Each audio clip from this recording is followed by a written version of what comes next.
Bonjour les 6e G, j'espère que vous allez bien.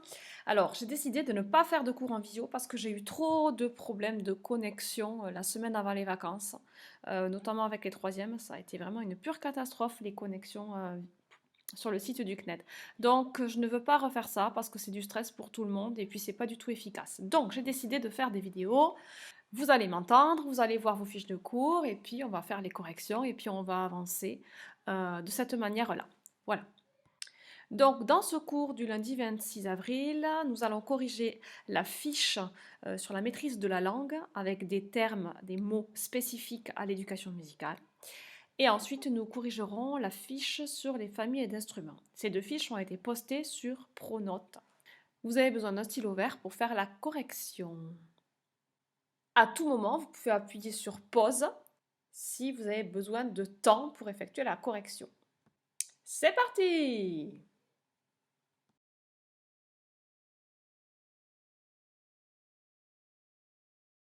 Voici la fiche sur la maîtrise de la langue avec des mots donc spécifiques à l'éducation musicale.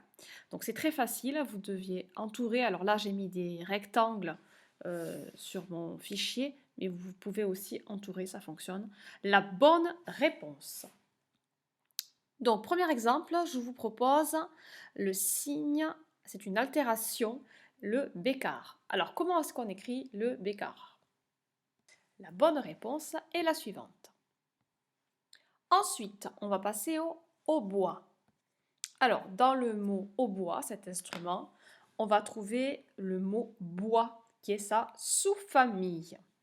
Et donc, la bonne réponse est la suivante. Ensuite, nous avons le mot rythme. Donc, les rythmes, ça peut être des croches, ça peut être des noires, ça peut être des rondes, ça peut être des blanches, etc. Comment s'écrit le mot rythme? Voici la réponse. Et je vous rappelle que le rythme, ça indique la durée des sons et des silences. Alors, je ne l'ai pas dit tout à l'heure, mais le bécard, c'est une altération. Et les altérations, ça va modifier la hauteur du son.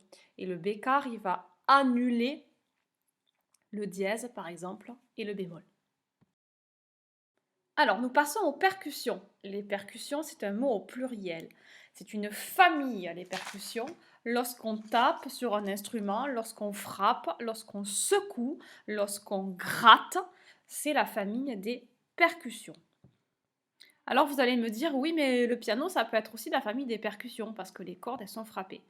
Et oui, effectivement, les cordes sont frappées, donc c'est tout à fait légitime de dire que le piano fait partie de la famille des percussions. Mais qu'est-ce que c'est qui vibre? Ce sont les cordes. Donc il est aussi classé dans la famille des cordes frappées. Alors je reviens sur le mot percussion. Voici la réponse. Il faut bien deux S au milieu, sinon ça fait percussion. Passons au violoncelle. Donc le violoncelle est un instrument à cordes frottées. Il sonne plus grave que l'alto, mais un peu plus aigu que la contrebasse. Voici la réponse pour le violoncelle. Il n'y a pas de sel et de poivre comme je peux trouver dans certaines copies.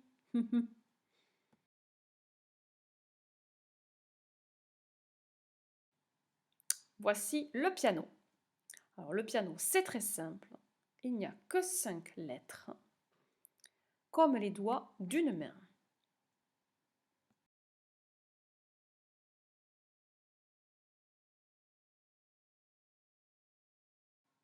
Alors, nous poursuivons l'exercice. Nous avons le mot crescendo, ou alors crescendo en français, si je ne mets pas l'accent. C'est un mot italien. Ce mot signifie une augmentation progressive de la nuance, donc de l'intensité du son. Ça va devenir de plus en plus fort. Alors, on prononce crescendo avec le son ch au milieu, mais ça ne s'écrit pas comme ça, puisque le ch, on dit ch en français, mais en italien, si vous voyez ch, ça fait que. Ici, donc, le son ch s'écrira SC. Et donc, voici le mot crescendo.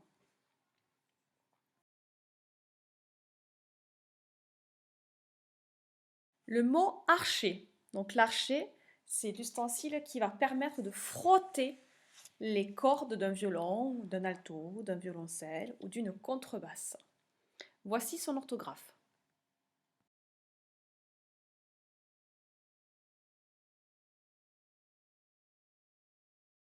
À la contrebasse. La contrebasse, c'est l'instrument le plus grave de la famille des cordes frottées. Alors là, sur l'image, le monsieur, le contrebassiste, le musicien, il va jouer avec ses doigts, ça se voit. Donc ça sera plutôt des cordes pincées. Il va faire ce qu'on appelle des pizzicato. Mais traditionnellement, c'est un instrument à cordes frottées puisqu'on utilise l'archet. Concernant l'orthographe, voici la bonne réponse.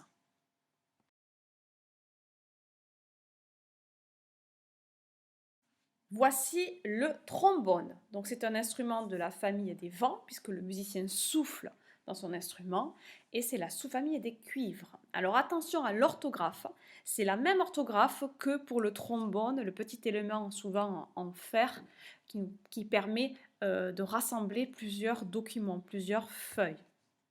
Il faut donc mettre un M avant le B. Le musicien qui joue du trombone s'appelle un tromboniste. N'est-ce pas, Willem?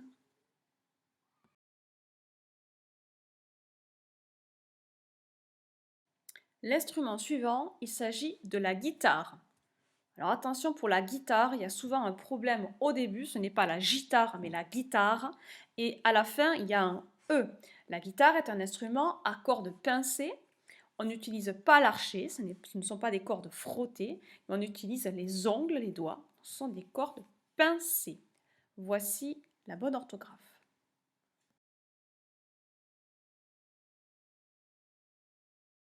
Alors nous passons à la batterie. Alors en région parisienne, on dit bien la batterie, mais moi je dis plutôt la batterie. Donc il y a le te au milieu.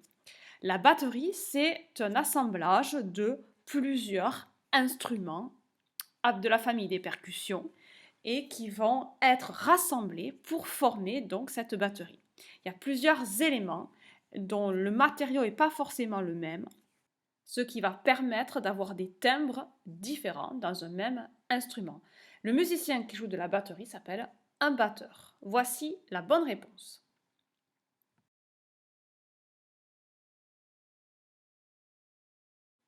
Et voici la clé de sol. Il y a 3 propositions, et alors parmi ces 3 propositions, il y en a 2 qui sont correctes. Et oui, effectivement, le mot clé peut s'écrire de différentes manières. Voici les réponses.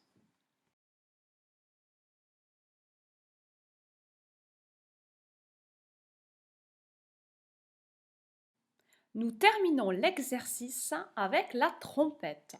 La trompette est un instrument de la famille des vents puisqu'on souffle à l'intérieur et sa sous-famille sont les cuivres.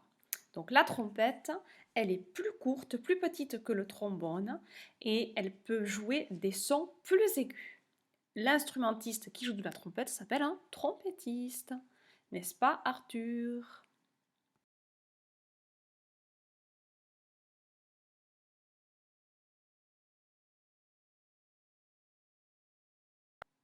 Nous allons passer maintenant à la correction de la fiche sur les instruments, sur les familles d'instruments.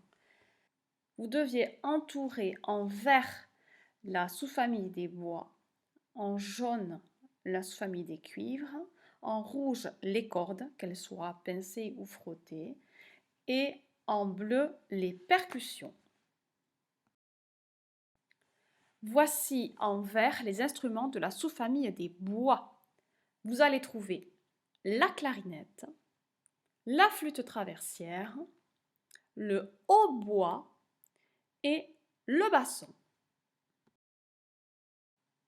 Entourons maintenant les instruments de la sous-famille des cuivres. Vous allez trouver le tuba, c'est un gros instrument qui joue très grave, le trombone, le cor et la trompette. En ce qui concerne la famille des cordes, je vous ai mis 2 instruments à cordes frottées. J'aurais pu en mettre plus, bien évidemment. Pour les cordes frottées, vous avez le violon et la contrebasse. Et il y a un instrument à cordes pincées qui est la harpe. Pour finir l'exercice, nous allons entourer en bleu les percussions. Alors c'est pareil, j'en ai mis 3, j'aurais pu en mettre beaucoup plus. En haut, vous allez trouver 2 timbales d'orchestre qui se jouent notamment avec des maillotches, des espèces de baguettes dont l'extrémité est composée de feutre, c'est-à-dire du tissu qui est très épais. Ensuite, vous allez avoir des cymbales. Et puis en dernier, en bas, vous avez le xylophone. Le xylophone, ce sont des lames de bois. Xylo, ça veut dire bois. Ce sont des lames de bois qui vont être percutées, frappées avec des baguettes. Voilà pour la correction des 2 fiches que vous deviez faire pendant les vacances. Concernant la production vocale, vous devez travailler les partitions de chant choral. Essayez d'enchaîner tout I'm Still Standing, La Vida es un Carnaval, la fête, et puis progressivement vous allez travailler qu'est-ce qu'on attend pour être heureux. Ça c'est le travail pendant toute la semaine, pour chaque cours ça sera la même chose. Je vous ai posté une vidéo sur YouTube dont vous avez le lien sur Pronote avec un apprentissage qui est découpé voix par voix, donc du chant, qu'est-ce qu'on attend pour être heureux. Je vous souhaite une bonne journée, portez-vous bien et soyez sages avec vos parents.